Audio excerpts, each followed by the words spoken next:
For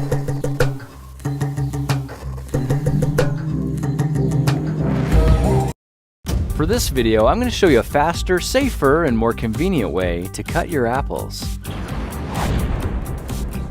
Meaning less chance you cut yourself instead. Next, rather than cutting an apple into quarters, like you're probably taught to do, imagine a tic-tac-toe pattern with the center of the grid lining up with the middle of the apple. Cut along these imaginary lines, holding the pieces together firmly at the top as you do, and just like that, your fruit snack is completely sliced and ready to eat. The cool thing about this method is that by keeping the pieces together, it'll actually stay good for a surprising amount of time. I opened this one 3 hours later and you can see it's still in really great shape and ready to be eaten. So think about this. The next time you're packing a lunch, try snapping a rubber band around the outside and you'll have a healthy snack ready to go in an instant. The best part is you don't even need an extra baggie. Now if you're serving your apple snacks at home, here's a cool little trick to try with the corner pieces.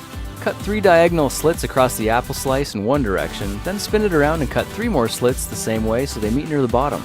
With a flick of your fingers, you can offset the pieces to make a fun and decorative way to serve healthy snacks in a way that everyone will love.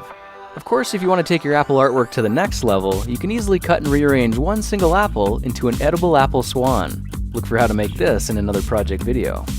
Now just for fun, I decided to compare apples to apples with 3 different methods to see the difference in how they brown over time. The pieces at the back are completely untreated and will be left out so they're exposed to the air, but I sliced these other 2 apples tic-tac-toe style and bound them together with rubber bands to protect them. The only difference between these 2 is that the one on the left is treated with lemon juice.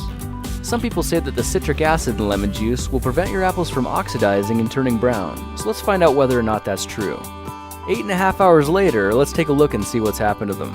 It looks like all the slices exposed to the air did turn brown after all and don't look nearly as appetizing. But by keeping the slices held together with a rubber band, the apple on the right only browned just a little, and for sitting out nearly 9 hours, it still looks impressively edible.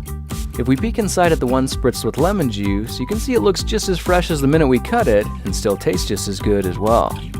Now for one last experiment, I set up a time trial to see which method of cutting the apples really is faster, and just for your convenience, I will speed it up a little. Amazingly, you can see all 8 slices were cut in only 10 seconds, and there's very little mess to clean up at all. On the other hand, it's nearly 5 times longer with the traditional technique, and there are chunks of apple core everywhere. Well, now you know a faster, safer, and more convenient way to cut your apples that'll not only save you time, but won't